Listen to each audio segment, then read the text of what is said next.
आपसे बता दूं कि अभी हमारे साथ हैं सुहलदेव भारतीय समाज पार्टी के नेता रहे, लेकिन अभी इस्तीफा दे चुके हैं, जो विधानसभा अध्यक्ष हैं।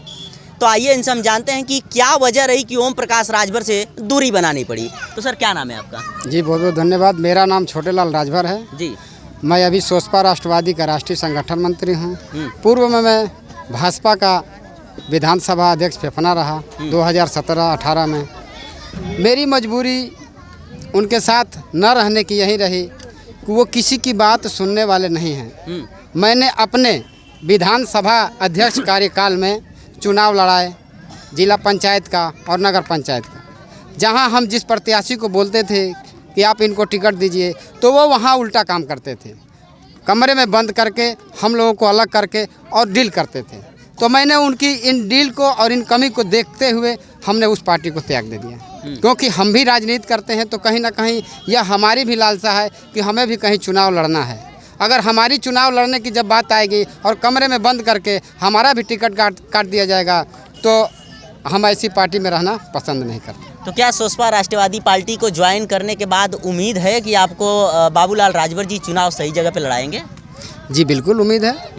हमने बाबूलाल जी पे बहुत विश्वास किया है और मैं ये जानता हूँ कि हमारे हित में बाबूलाल राजभर जी कभी गलत नहीं सोचेंगे। क्योंकि हमें जब कोई सहारा देने वाला नहीं था तो माननीय बाबूलाल राजभर जी ने पहली बार सहारा दिया और हम अपने उस कार्यकाल के दौरान सुहलदेव जयंती फेफना विधानसभा में मनाया था, सागरपाली में मनाया था। तो हमें पूर्ण विश्वास है, आज से नहीं, हम लगभग 5 वर्षों से इनके साथ हैं और एक कदम भी पीछे नहीं हटते हैं।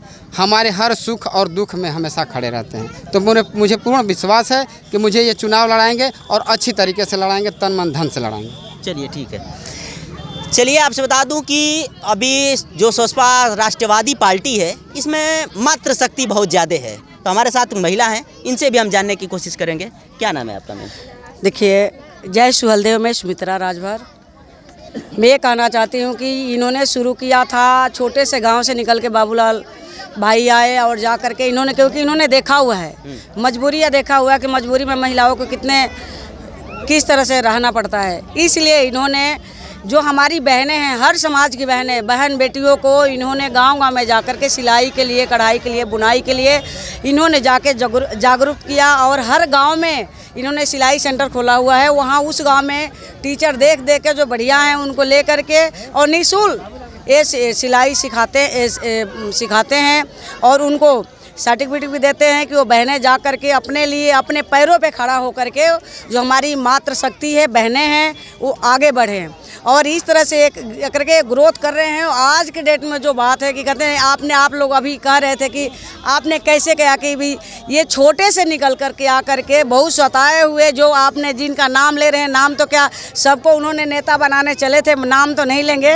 और सबको नेता बनाने चले थे और ऐसे जगह पे आकर के नेता तो बनाने की कोशिश किया। सबके घर में से सब कुछ, किसी का गहना बेचवाया, किसी का अनाज बेचवाया, किसी का क्या बेचवाया, मोटरसाइकिल पे जाने के लिए, रैली में जाने के लिए बहनों को भाई कितना गजन उठानी पड़ती है। हम देखते आए हैं, देखते रहे हैं। आज के डेट में वो छोड़ करके जा करके और वो कहीं और बैठ गए। जो पीछे का हमारा जो समाज है, राजभर समाज है, चाहे अदर समाज के जो लोग हैं, जो नेता लोग हैं, वो भटक रहे हैं। तो इसलिए जब हारे थके तो अपना इन्होंने बाबूलाल भाई ने अपनी पार्टी बनाई और इनकी पार्टी आज के डेट में राजभर समाज में तीसरी नंबर की पार्टी आके उभर करके आ रही है। और बिल्कुल, लेकिन सबसे प्रथम अगर किसी ने महिलाओं के विषय में सोचा है तो इन्होंने, बाबूलाल भाई ने सोचा है। और हर गांव में तकरीबन मैं यहाँ से लगाई बेलथारा रोड तक देखूँ तो जो हमारा जहाँ बलिया जिला ख़त्म होता है उस एरिया तक जा कर के, जैसे हल्दीरामपुर हो गया, कोत हो गया, ऐसे गांव में इनका घर देखिए फेफना के साइड है, सागरपाली की तरफ है। लेकिन हर गांव में जा कर के बाहरडी की तरफ जाइए, मनियर की तरफ जाइए, हर गांव में जहां कोई नहीं पहुंच पाता, जहां जा कर के इन्होंने सिलाई सेंटर खोला है, ब्यूटिशियन का काम सिखाया है। आज के डेट में इन्होंने कंप्यूटर का भी काम शुरू कर दिया है, जहाँ तक मेरे को नॉलेज में है। तो मैं इनके सपोर्ट में इसलिए हूँ कि ये उनको पहचाने जो कि बिल्कुल असहाय हमारी बहनें हैं। उनको जाकर के सिलाई, कढ़ाई, बुनाई, जो अपने जाकर के कोई गुण सीखे, जो नौकरी नहीं कर सकती है, वो अपने लिए 2 पैसे कमाएं और अपने बाल बच्चों को, अपने परिवार के लिए अपने 2 पैसे इकट्ठा करके बच्चों को आगे के लिए बढ़ाएंगे। क्योंकि जब महिलाएं आगे बढ़ेंगी तो उनका बच्चा आगे बढ़ेगा, वो पढ़ेगा लिखेगा। और मैं अपने समाज से यही कहना चाहती हूँ कि मेरी बहनें, जिस तरह से आप लोग आगे बढ़ रही हो, अपने बच्चों को शिक्षा की तरफ लेकर के जाओ, चाहे नमक खाओ, नमक रोटी खाओ, लेकिन एक टाइम बेशक उपास रहो, लेकिन बच्चों को पढ़ाओ और आगे बढ़ाओ। यही सभी नारी शक्ति से कहना चाहती हूँ। नारी शक्ति जिंदाबाद। जय सुहलदेव। जय अलग से क्या नाम है मैम? मैम, मेरा नाम सुशीला राजभर है जी। मैं इससे पहले मैं ओम प्रकाश राजभर जी के पार्टी में जो है कि मंडल अध्यक्ष थी, आजमगढ़ मंडल अध्यक्ष, और मैंने उस पार्टी को बहुत समय दिया और मैं सेवा भी की और पार्टी संगठन को तैयार करने में हम लोग ने दिन रात मेहनत करके और पार्टी को खड़ा किया। लेकिन जिस दिन हम लोग की हक हिस्सा की बात होने लगी तो हम लोग जब कहे कि सर हम लोगों को भी कुछ चुनाव लड़ना है, छोटा मोटा चुनाव लड़ना है, तो साहब जी कहने लगे कि अरे सुशीला जी जाकर आप लोग रोटी बेलिए, आप लोग के बस की राजनीति नहीं है। तो मैं एक और देखिए, गलती उनकी भी नहीं है, गलती हमारे समाज की और हम जैसी महिलाओं की है, क्योंकि हमने उनके बहकावे में आ गए। नहीं तो वो हर मंच से, हर जगह से खड़ा होकर के वो बोलते थे, एक शब्द बोलते थे, उसका हम लोग ध्यान नहीं दिए। कहते थे कि जब बनत रहा तब बनत रहा, अब न बनी हमारा तोहरा, रंज रहा चाहे खुश रहा, अब तू रहा अपना घरे हम रही अपना घरे। लेकिन हम उनकी भाषा को नहीं समझे, क्योंकि वो बनारस के हैं और बनारस में सच में कहा जाता है कि बनारसी ठग होते हैं। तो इससे हम लोग चूक गए, हम लोगों से चूक हो गई। लेकिन मैं आज धन्यवाद देना चाहती हूँ बाबूलाल राजभर जी को कि इसने बहुत मेहनत करके अपने धरातल से मेहनत करके खड़ा करके यहाँ तक इस पार्टी को पहुँचाने का काम किया है और आज हम जैसी महिलाओं को सम्मान देने का काम किया है। मैं तो धन्यवाद देना चाहती हूँ कि आप इसी तरह से आप अपने संगठन को आगे बढ़ाएं और हमारी जहाँ भी ज़रूरत होगी हम आपके साथ रहेंगे। और मैं ये कहना चाहूँगी आपके चैनल के माध्यम से मोदी जी को, उन्होंने एक निकाला है, मैं अपने प्रधान जी के अपने ग्राम के एरिया से सुनी हूँ कि जिसको एक घर रहेगा, एक ईंटा का दीवार भी रहेगी, उसको आवास नहीं मिलेगा।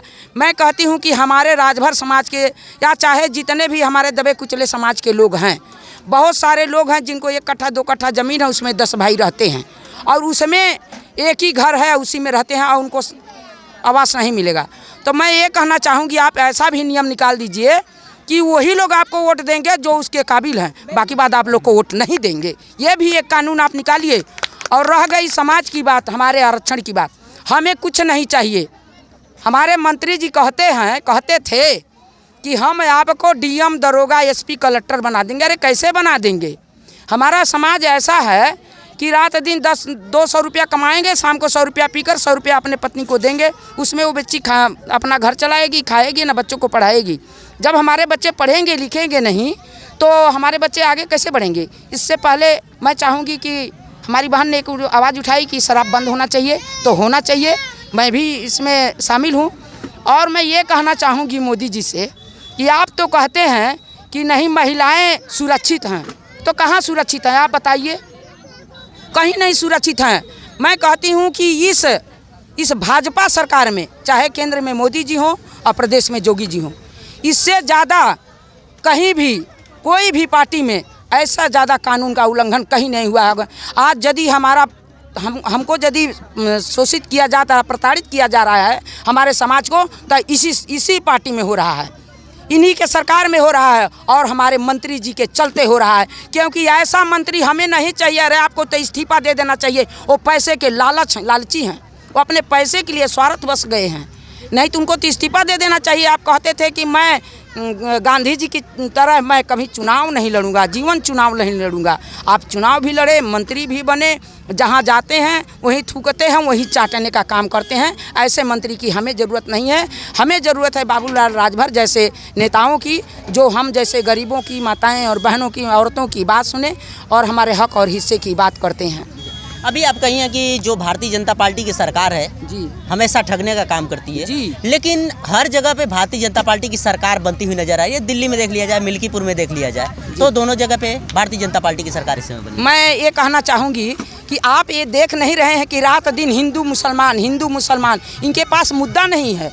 जनता को ये भटका रहे हैं और इनके पास कुछ है नहीं। लोग इनसे डरते हैं। हमारे जो लोग समाज के लोग हैं जो इनसे डरते हैं, डर के, और सबसे बड़ा इनके पास है हथियार, ईवीएम। ईवीएम के तरह से ये हर जगह चुनाव जीत रहे हैं और धोखेबाजी से जीत रहे हैं।